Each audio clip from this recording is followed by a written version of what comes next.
Welcome all to this rendition of my webinars at FX Street. I just realized I haven't done an FX Street webinar in 3 weeks. It was 3 weeks ago that I did my last one. And that's no fault of FX Streets. I was off on a meditation retreat. I was a 10-day meditation retreat.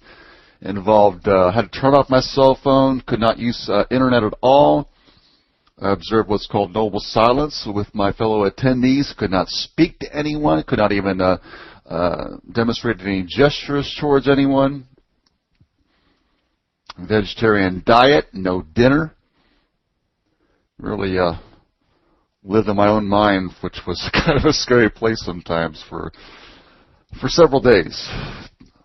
More than 100 hours of meditation during waking hours, and you talk about calming the mind. So the reason I bring that up is not to brag about it, not to seek empathy, but main reason I bring it up is to I just got back from that Monday 3 days ago. I'm still playing catch up a bit. What's been happening in the market. So along the way here, if you have any questions about the market, I'm probably going to say, well, either I don't know or read about it. So bear with me. But the topic for this, something I'm pertains to an analysis that I've done before that I do know something about. So regardless of my absence from the market over the past nearly 2 weeks, you should find this, hopefully many of you find this fairly informative. And if you're a former boot camper, you've seen this kind of analysis before. If not, then this may be the first time. Or maybe this is something that, what I'm about to show you is something that you've known or have suspected intuitively, but never saw any hard data around this.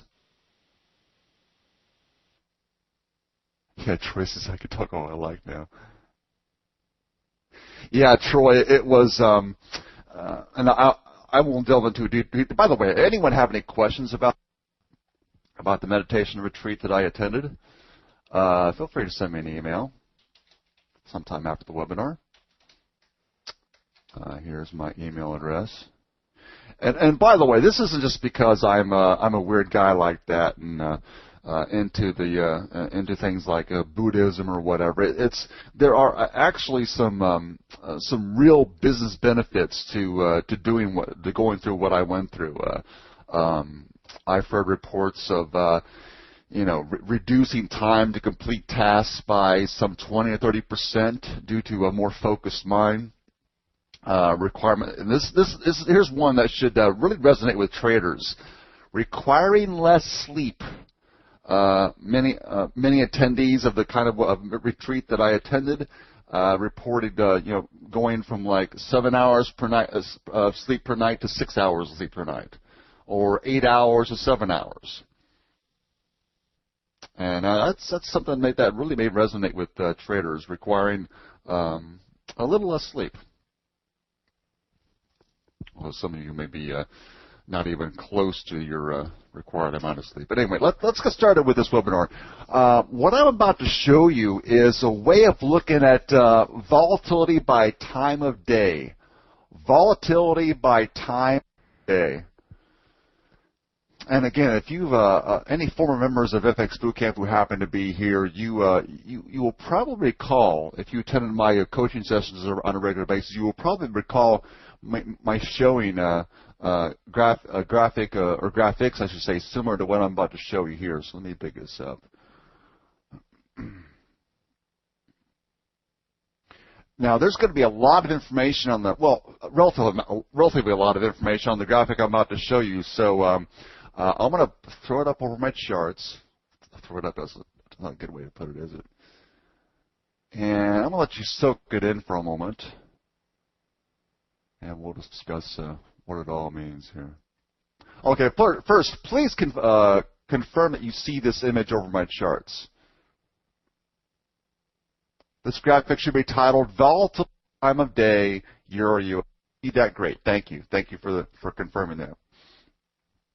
Now, at first glance, there may be a lot of information on this graph. Actually, maybe not. If you're, many of you are probably fairly accustomed to looking at candlestick charts, having multiple indicators, all kinds of lines in your charts, pivot points, moving averages, of course, subgraphs, including the indicators like stochastics, RSI. So this may not, in that context, be that complicated. But when it comes to the kind of graphs that I tend to display when it comes, for fundamental analysis or some kind of a price action analysis, which just falls into the category of, I tend to keep my analysis graphs or my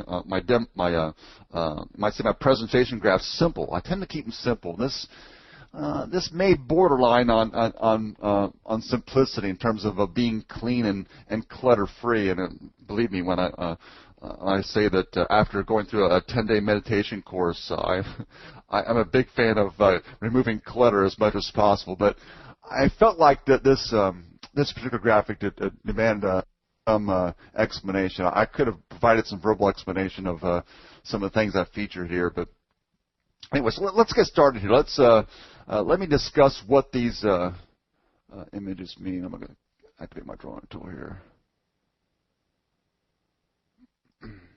Okay, you see the key to the graph up here. That explains what each of these vertical gray bar dot in the middle means. So here's what I've done. I've taken the past 2 months. You can see the I mentioned there oh shoot, I just obscured that. Sorry about that. March 14th through May 14th. What I did was this. I downloaded high prices for each of the 15-minute candles established by the Euro USD over the past 2 months. So past 2 months, 15-minute candle, high and low prices. And so I downloaded the data to a spreadsheet, calculated the range candle, high minus low, and the average of the range of each 15-minute candle each time of day. So for example, the candle which, let me get this right. Yeah, the candle which opens at the 15-minute candle for the Euro, which opens at 8 a.m. New York time. Actually, you know what? Let's talk about the candle that opened just 10 minutes ago. The candle which opens at 7 a.m. New York time. That would be this one, I believe. One I'm pointing to right now. Hopefully you can make that out. Yeah, so over the past 2 months, the candle which opened at 7 a.m. New York time, on average, the range of that candle, the high minus low, about 10 pips. About 10 pips. So that's the way to interpret the black dots. Now, what about the gray bars? How can you do your analysis? Well, the best way to think of it is this. Let me reactivate the drawing tool. If I look at the candle which opens at 7 a.m. New York time, before is this one. And if I look at the next candle, which opens at 7:15 a.m. New York time, which is this one. Do I have that right? I want to make sure I got it right, because that's 7:45, 7:30. Yeah, that's right. So two types of candles. One that opens at 7 a.m. New York time, one that opens at 7:15 a.m. New York time. There's no statistically significant difference in the range of two candles. In other words, volatility does not change significantly between like 7 a.m. and 7:30 a.m. New York time. However, notice by contrast, there is a notable shift in volatility average at London, and that's why I've highlighted that point in time. So 3 a.m. New York time.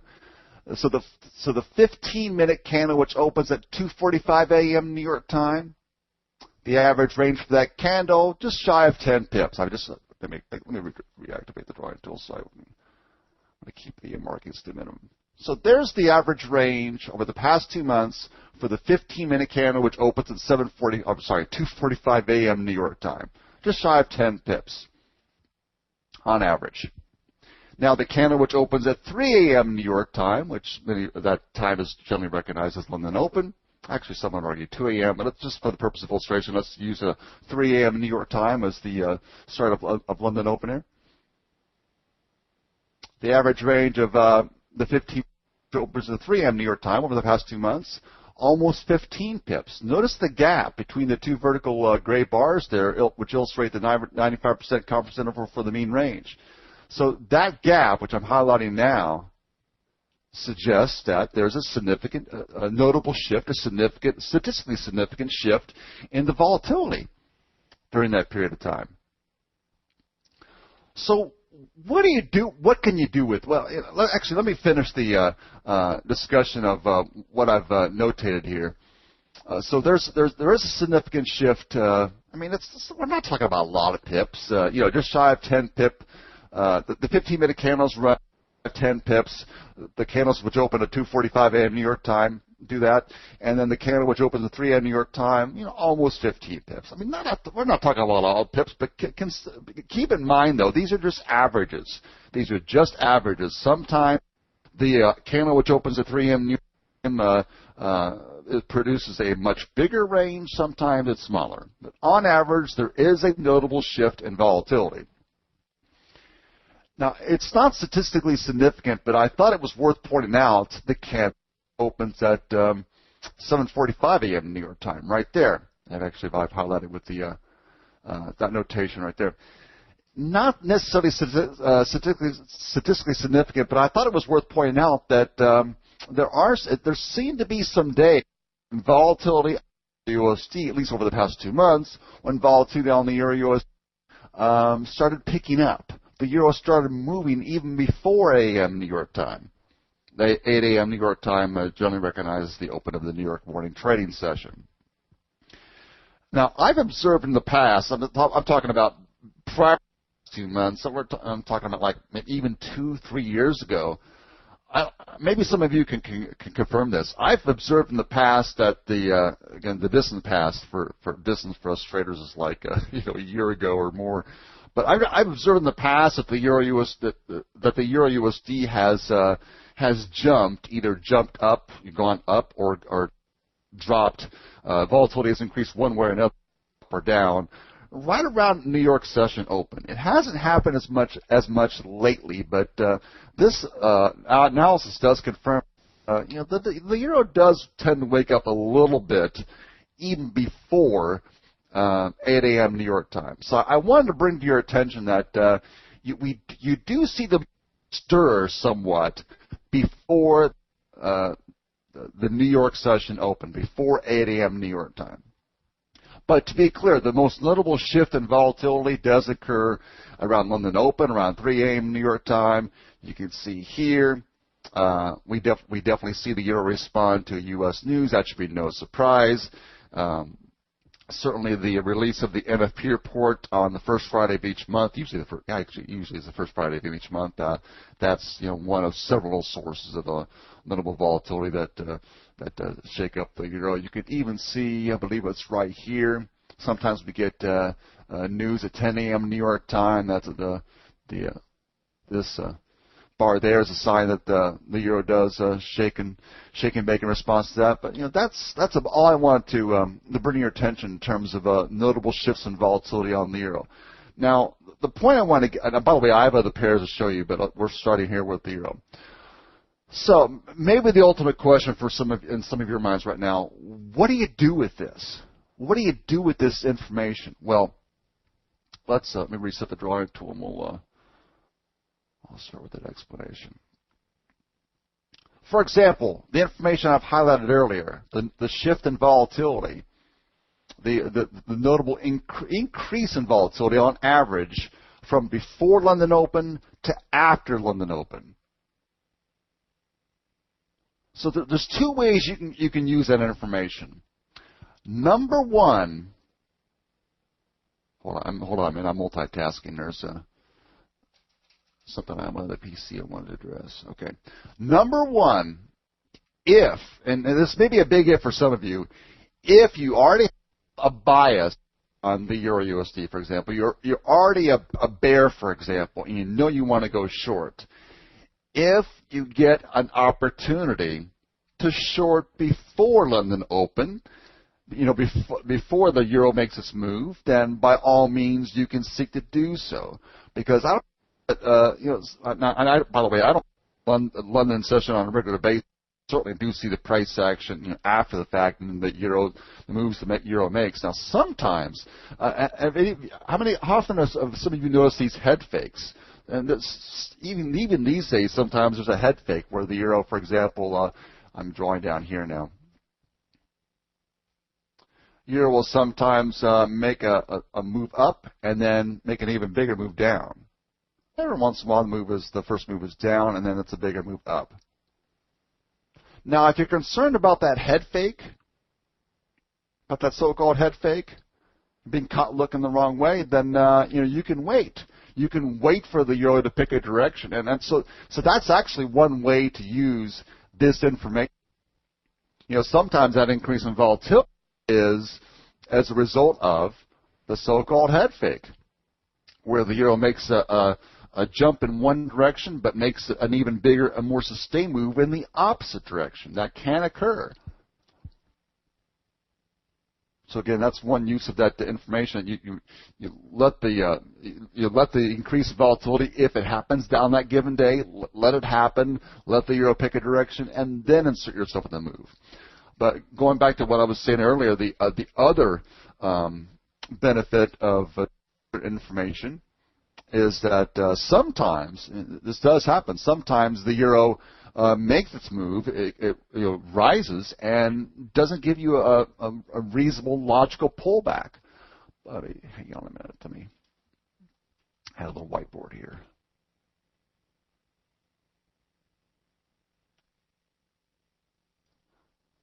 Of course, as many of you know, by pullback, I mean something like this. So sometimes you'll see the euro, sometimes even before London Open, but usually around London Open, the euro, for example, may rise. Well, if you like to buy on dips in the case of rising market, or rise in the case of a dropping market, let's say in the case of a rising euro here, you like to see a little dip after that initial rise. So you can buy on a favorite retracement, buy at previous resistance, prior support, whatever the case, and then hope to ride the extended wave up. Well, sometimes that dip is shallow to virtually nothing. Sometimes you get, change the color of my marker here. Sometimes you get green candle, green candle, green candle, green, green, green, green, green. Sometimes there's no perceivable pullback, no reasonable pullback. It does happen. I guess so. Again, that's a reason why if you do get, if your bias is established, you know which way you want to trade. You know you want to be. Of course, that hasn't been worked lately, but that is buying the euro hasn't worked lately, but as much lately that is. But on a day when you say you are a euro bull and looking to buy, that information I just showed you a moment ago on the volatility graph may suggest to you that if a reasonable chance to take your entry in that case long, if you're a bull. If a reasonable chance to go long before London Open does present itself, assuming, of course, that you are at your charts and prepared to trade before London Open, then by all means that may be the best time to do so. Bearing in mind, though, that the possibility of a head fake, that sometimes that head fake can actually knock you out of your trade if you get a mediocre to poor entry. The head fake can knock you out of your trade before picks its direction. Anyway, so I hope that helps. That was one of the purposes of my showing this graphic is to illustrate the change in volatility around London Open, and of course, the volatility that occurs around U.S. news, particularly the release at 8:30 a.m. New York time. And I thought, as subtle as it may seem to some of you, I even thought this might help. Just noting that the euro has tended, at least lately. Now, by the way, this particular phenomenon, the euro stirring before 8 a.m. New York time, that's something I've never noticed in my 3 or 4 or 5 years of doing this type of analysis. So I cannot guarantee you that we're going to see that's going to be a sustained trend. A week from now, 4 weeks from now, that phenomenon may be gone. We may not see much of that. The shift in volatility around London Open. I've seen it before on the Euro USD that this sort of shift is typically more dramatic on a pair like pound dollar, but I have seen that before on the Euro. A notable shift in volatility, usually an increase in volatility right around London Open. And of course, I've virtually always seen Euro sensitivity to U.S. news released at 8:30 a.m. and at 10 a.m. New York time. So again, to summarize, and I've got similar graphs here for other currency pairs. To summarize, when it comes to the typical, on average, shift or increase in volatility around London Open, you can use that in one of two ways. Either, especially if you have a bias established, look for opportunities to enter a trade before the euro makes its move, which it doesn't do every day, but on average, it seems to make a move around London Open. So if an opportunity to take a trade before London Open presents itself, then maybe that's what you take. Or especially if you don't have a bias on a given day, you let the increase in volatility, if it does happen, let it happen. Let the euro pick its direction, and then look for an entry. Bear it in mind that, per the illustration I made earlier about in the case of a euro rise, sometimes the euro leaves the harbor, if you will, and leaves without you. It does happen. Even if you're looking to buy dips in the case of rising market or sell rallies in the case of dropping market. Anyway, so there's the analysis for the euro. And by the way, I will post these on my blog. This graph and the other graphs I'm going to show you, I will post on my blog later today, and you can see that blog, or you can access that blog, and really everything else that my entire digital trail, if you will, including blog posts, tweets, everything. You can access at, hang on a minute,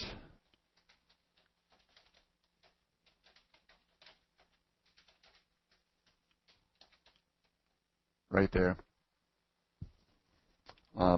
Virtually my entire digital trail is there. And so look for my blog post there, and I'll put on a blog post later today the graphs, including the one you're seeing now, the graphs that I'm discussing here. So how am I doing on time? I got a little over 15 minutes left. I won't take nearly as much time to talk about the other pairs, just because I did a lot of explanatory stuff on this particular graph, explaining what the symbols mean and such, so I won't require that kind of explanation on the other graphs. So that was Euro USD. Let me show you cable. Let me make sure. Yeah, I'm pretty sure it's the correct URL. Did you try it and it doesn't work?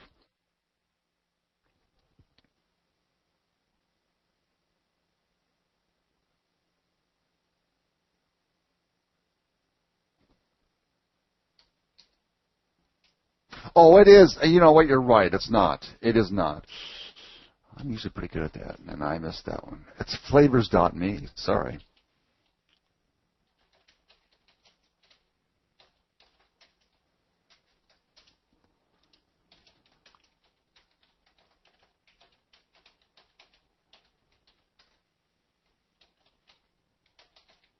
There, try that one. Flavors.me. Yeah, I get caught confused sometimes with these websites that have a unique dot something instead of .com. So anyway, here's the same analyses, only for the pair known as cable, pound dollar. And you can see a shift in volatility around London Open. What's worth noting is that even before the typical London Open, even before 3 a.m. New York time, what is this, about an hour before, you'll even see a notable uptick in volatility an hour before London, then around 2 a.m. New York time. And activate or change the color of the marker here. I'm talking about this gap. So cable has tended to stir in terms of showing more volatility, starting around 2 a.m. New York time. Oh, by the way, I hope all of you understand by this is not if I compare call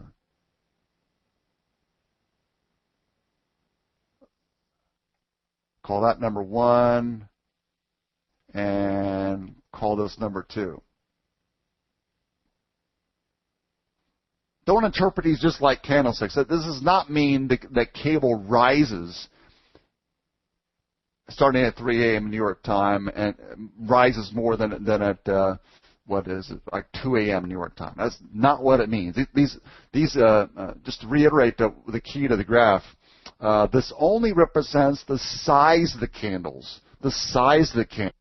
Some candles are red, some candles, that's obvious, right? So when it comes to this range analysis of the 15-minute candles by time of day, I'm comparing candles of both colors, red ones and green ones. This only looks at volatility, not the direction. Not the direction. And you can see some notable bumps in volatility on the release of UK news and even some US news. Again, the shift and higher in volatility on average, starting at 8:30 New York time, usually attributed to US news. Really nothing uniquely different in terms of the pattern of changing volatility on this on cable here versus on the EUR/USD. The only thing different in my mind on this particular graphic is that slight shift in volatility here, starting in around 2 a.m. New York time. So let's move on here. I've got a couple of other similar graphs for a couple of other pairs. Dollar yen's worth noting because certainly because we've seen the Japanese yen show greater volatility in recent months, particularly starting around mid-November of last year. Here's a dollar yen graphic. What's interesting about dollar yen, by the way, I this data, and this is legit. You might think, given some of the dollar yen on days, particularly on the days when Bank of Japan announced its policy decisions. There was actually. Let me take this real quick. I'm going to a dollar yen chart.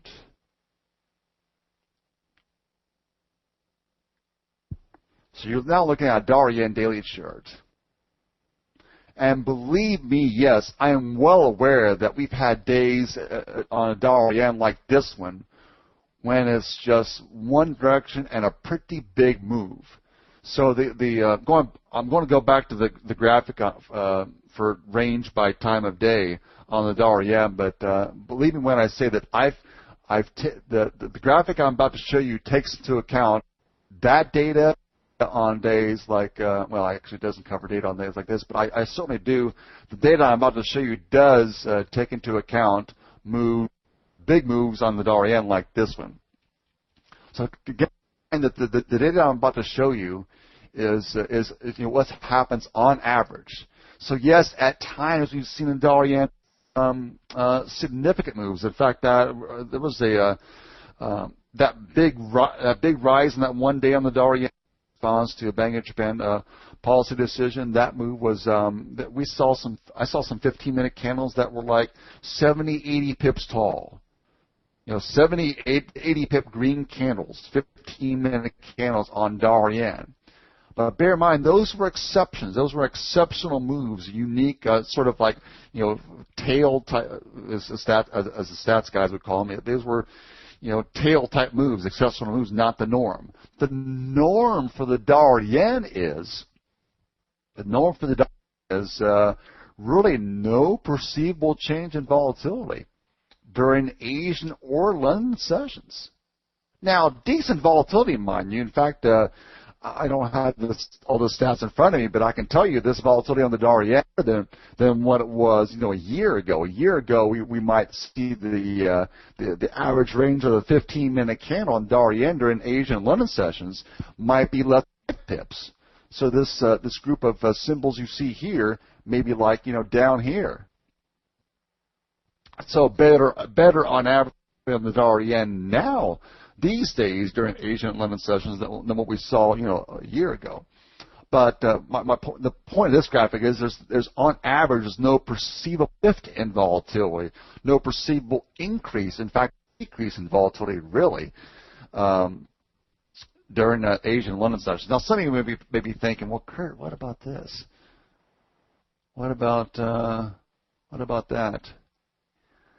Yeah, officially, according to my definition of these vertical gray bars, that is a statistically significant shift in volatility. But if you just look at the groups of the gray bars themselves, they're kind of all clumped together here. The only real shift in volatility, well, number one, near the open of the New York morning session, you can see it there, and especially, and this is still one valuable thing to know. And of course, some of you are, I'm sure, were aware of this. Dollar yen is particularly sensitive. Dollar is particularly sensitive to U.S. news. So you see the bars here and here are all due to increases in volatility on following release of major U.S. economic reports. And finally, well, I shouldn't say finally because I've got a couple other graphs after the one I'm about to show you, but the fourth and final pair for which I have this volatility by day, by time of day information is the Aussie. Here's the Aussie. Notice the Aussie doesn't show you much either. I mean, yeah, we do see the Aussie respond to Australian news, which I've highlighted there on the left-hand side of this graphic, and yeah, there is some response in the Aussie to U.S. because the dollar responds to news, but by and large, you don't see really significant shifts at the open of new trading sessions on the Aussie. So, Australian news released during the Asian session, U.S. news, typically 8:30 a.m. U.S. news releases. Those can the Aussie can respond. Those by the way, there is a way you'd use this information.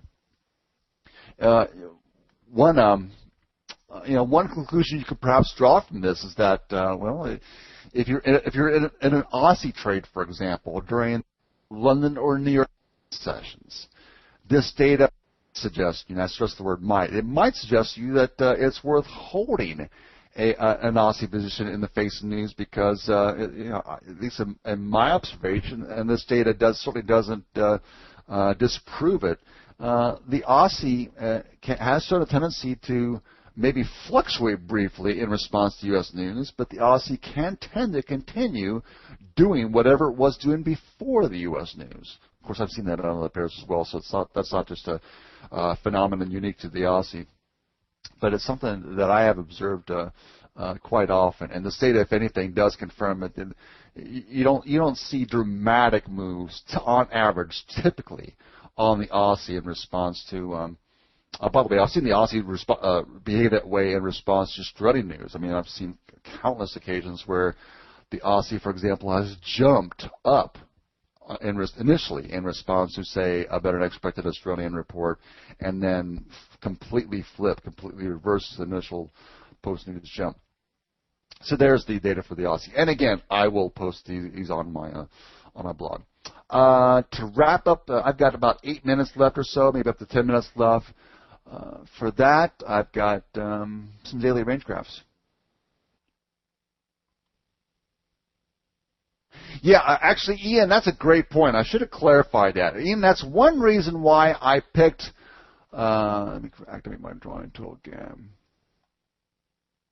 So one reason I picked this frame of time. Now, I believe the London clocks changed in this case a week after that. So maybe someone can clarify that. Maybe it's not necessary, but I know the U.S. clocks changed March 10th, Sunday, March 10th. Was it a week later or so that the London clocks changed? So that I may have there may be a little I don't want to say the data that I use for March 14th to 21st or so, that data might involve price before London clocks changed. But as I recall, the London clocks or the European clocks change very soon after the U.S. clocks change. But that's one reason why I picked this frame of time. Number one, it gives me enough data to conduct this analysis, and number two, it's at least most of the data is all of the data in this case, all of the data involves actions since the last U.S. clock time change. But yeah, that does get confusing when it comes to analyzing data over a longer period of time, data both before and after a particular time change. Good point again.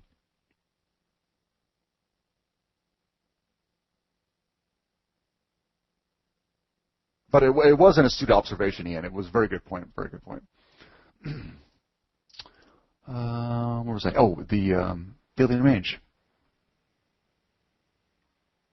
Yeah, what I'm showing now is a graph showing about, what is it, going on 2.5 years of data here.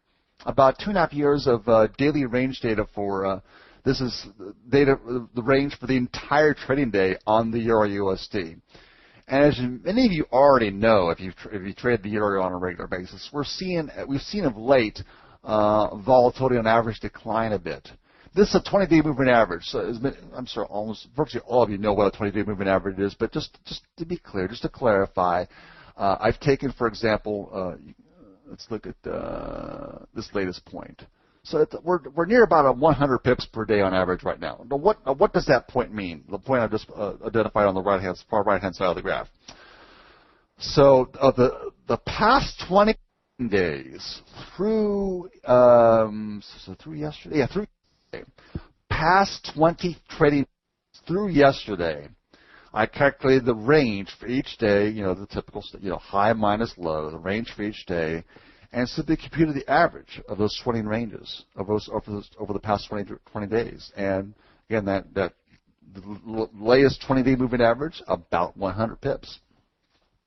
One main reason I'm bringing this to your attention, besides to illustrate that we've seen a little bit of decline of volatility of late, is it's about around this time of year in the past 3 years that we've seen volatility increase. Now, granted, we have there have been some fundamental or news-related reasons for the increase in volatility over the past 3 years. So let me try. I should have notated this as I didn't have time to do this. I just whipped this graph together, about 30 minutes ago.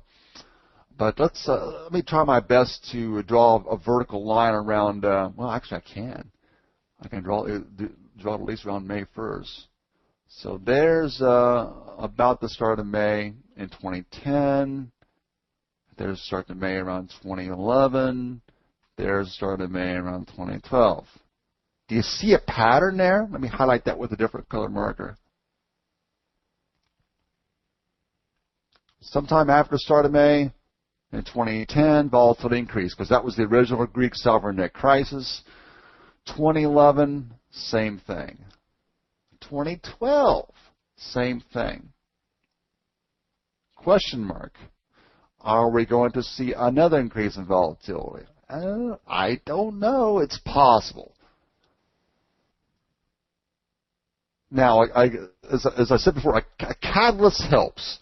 Some sort of news-related catalyst does help, and that's why I mentioned disclaimer earlier. I'm a bit out of the loop when it comes to news. I'm still playing catch-up, so I can't really comment on that. But it has seasonal patterns, so be aware of that. That we have seen.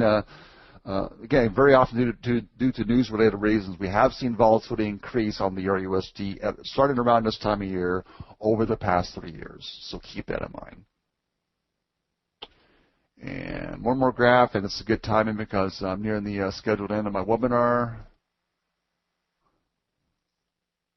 The Aussie. Yeah, in contrast to the Euro daily range graph that I just showed you, this is the 20-day moving average for daily range for the Aussie. Notice the increase in the Aussie. Now, granted, the Aussie has increased around this time of year before, and the reasons likely similar to those which prompted the increase in volatility in the euro USD over the past 3 years. But whereas the euro is still sort of more dormant of late, the Aussie has already seen a notable increase in volatility. And I'm sure many of you are well aware of what we're seeing on the Aussie charts. The Aussie has just been hit hard of late.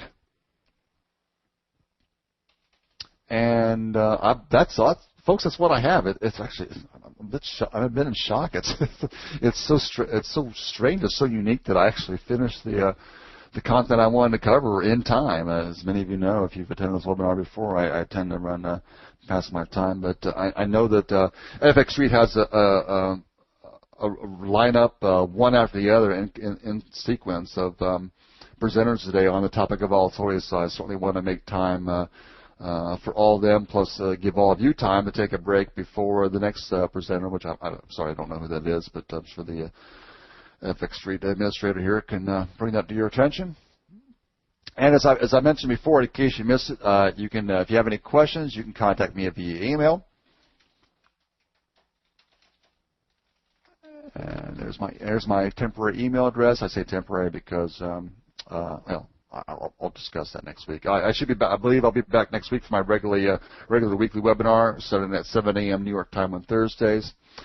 And again, I will post all the graphs you've seen here today. I will post all of those on my blog. The blog is accessible through the URL I posted earlier in case you missed it. And I'll get it right this time. That URL that includes that points to several things, not just the blog, but even my Twitter account and such. That URL is right there. And thanks to each and every one of you for attending, for participating. There weren't a lot of questions, but I hope that's a sign that either you were mesmerized by the graphs you saw, or maybe the graphs were self-explanatory enough that no questions were required. Well, whatever the case. But again, feel free to ask a question if you have a question about anything you saw, or even if you if there's a pair that's near and dear to your heart that I did not cover, I'd be open to. I don't have all the. I haven't had time to produce similar graphs for all the pairs, but if you bring a pair to my attention, and I may already have in process right now a similar analysis for that pair. As always, thanks to FX Street for making these events possible, for everything they do to organize these events. I particularly applaud them because they were persistent, and rightfully so, in getting the information from me about this webinar due to my travel to the meditation retreat for over the past couple of weeks. I was not easy to contact and not as responsive to several people because of all the demands of my time, both before and soon after the trip. So anyway, they stuck with me and were patiently awaited the information they needed to promote this event. So thanks especially to them. Folks, have a great day. Enjoy the rest of your trading day and any other webinars you attend for FX Street on the topic of volatility. Enjoy those as well. I hope you learned something today. Or even if you've seen this graph before, or even if you intuitively suspected the kind of information you saw here, I hope what you viewed served as, a form of confirmation that your intuition is on the right path. Have a great day, folks. Cheers.